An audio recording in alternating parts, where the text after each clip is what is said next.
So I'm Sable Boroff, and I'm here at Triangle Square, and I'm going to be talking today in my history talk about Catherine the Great of Russia, who was one of the greatest rulers, male and female, that Russia ever had.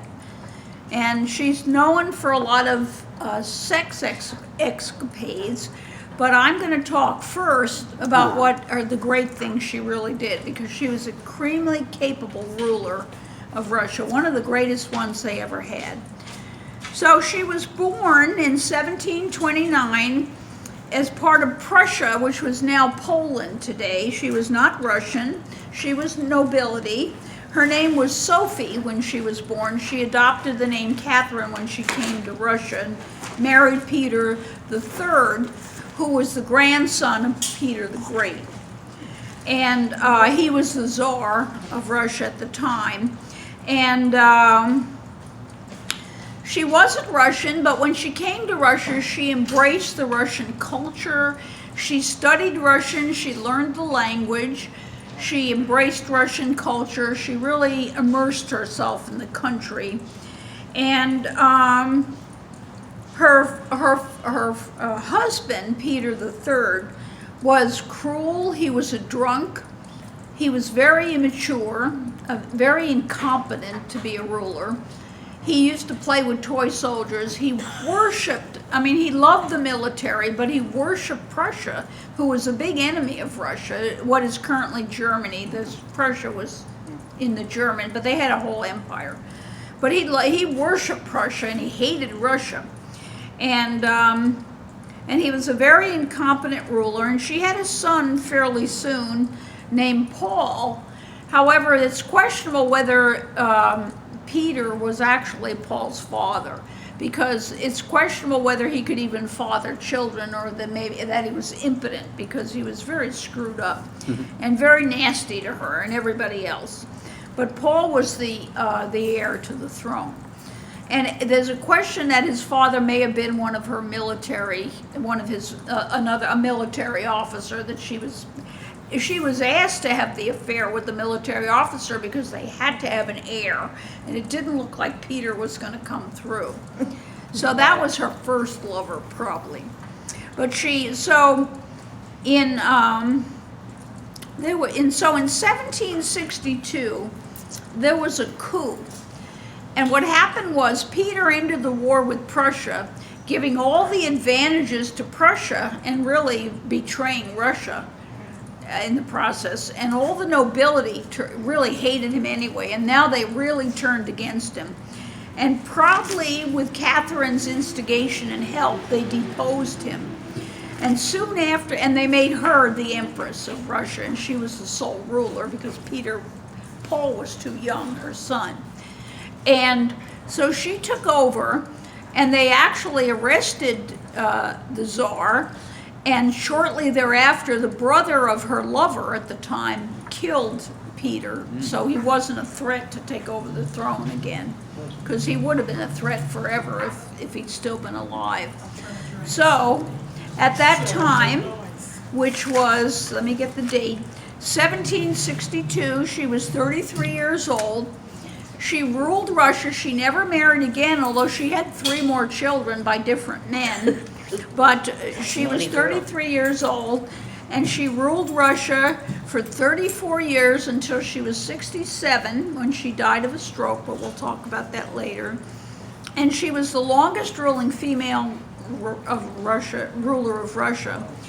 But I wanted to, and I'll talk about her lovers in a minute, but I wanted to say that she was an extremely capable ruler, really a great ruler. She was very liberal.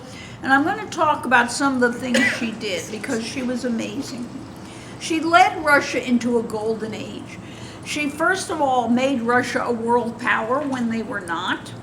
She added a lot of territory to Russia. She had a war with the Ottoman Empire, and she won. And she expanded the territory. She doubled the population of Russia. She introduced a lot of art and science from the Renaissance and times like that. She tried to westernize Russia, which was a huge task because Russia was a very backward country. they had a lot of serfs who were basically almost slaves, and that was most of their population. And the nobility used the serfs to farm and do all the work for them. And they were very put down, and she had a lot of sympathy with the serfs, and she tried to help them. But the nobility stopped her, and they would have deposed her and probably killed her if she'd persisted. So she had to back off on that, but she wanted to. She was she was one of the most liberal rulers of the age in all of Europe. So Gregory Potemkin is one of her main lovers. He was a military man, very capable military man. He led a lot of her empire building that she did. Russia became a superpower because of her and Potemkin. And she also started one of the first schools for women in all of Europe, including commoner women, not serfs, but commoner women and nobility. They didn't even have schools for women. She started one of the first. She was a longtime correspondent with Voltaire and Diderot, who were great minds of the time. She never met Voltaire, but they met many letters back and forth, and when he died, she was brokenhearted. She was an enlightened despot. She did the first state financial aid for higher education for women in Europe. They had smallpox. She got herself and her son vaccinated for smallpox, which was very new and frightening and controversial at the time, because they were afraid that you would die if you got vaccinated. But she set the trend for that and saved a lot of people's lives. And also she helped America when we were having our Revolutionary War. She tried to isolate England and get the other European countries to do the same, and she traded with America, she got the other European countries to trade with America against England, even though she didn't want democracy for Russia. And also she started the first paper money in Russia, which was a very new idea at the time. And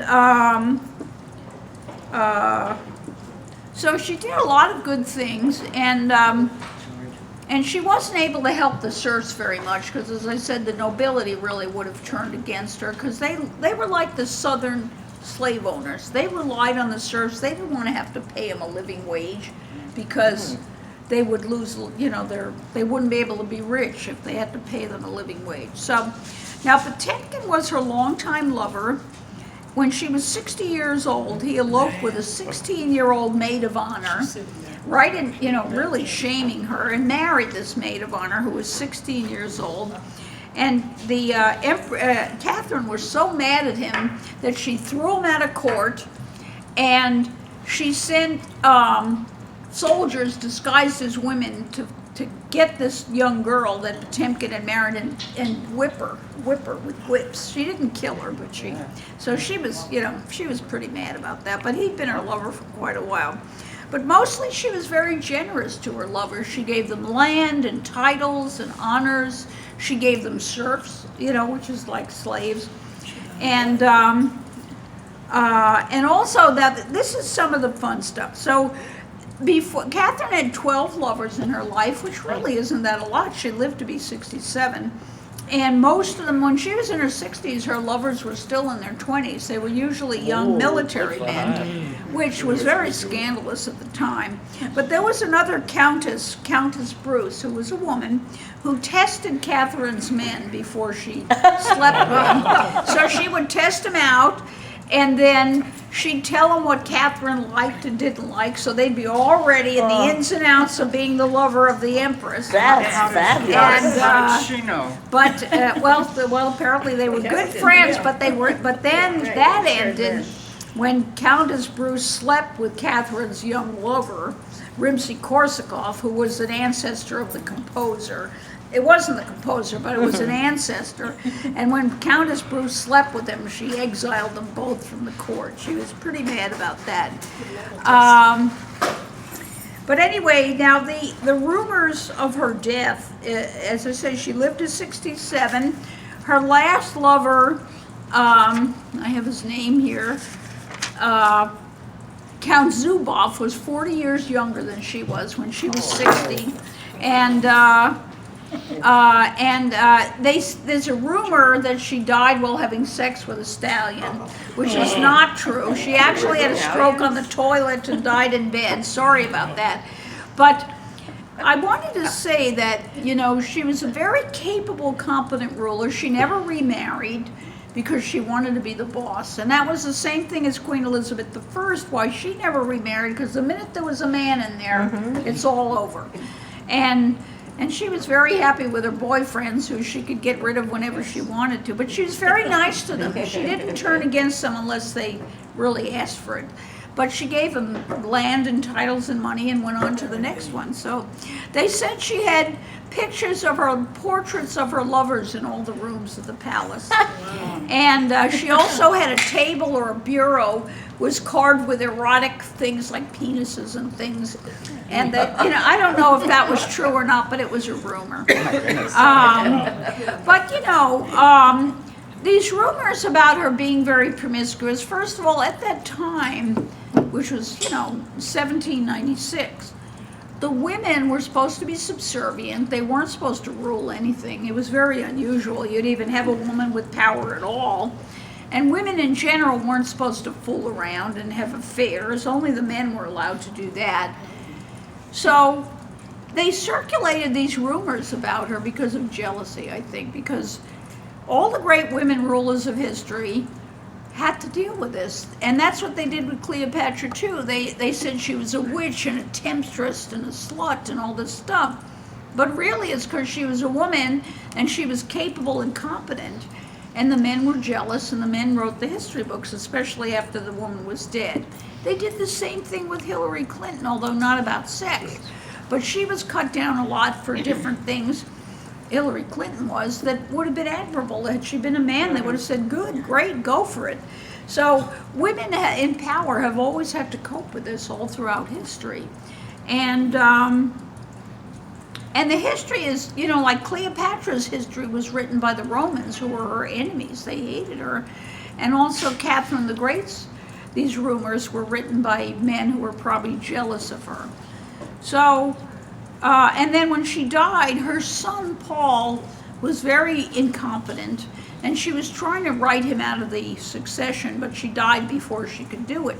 So he took power after she died, and they deposed him and killed him shortly afterwards. And her grandson, who she really wanted to rule Russia, took over. But that was after she died. And so that's about all about Catherine the Great. She's an amazing woman, and it was a lot of fun researching this and talking to you about it. So you can turn that off now, and I will take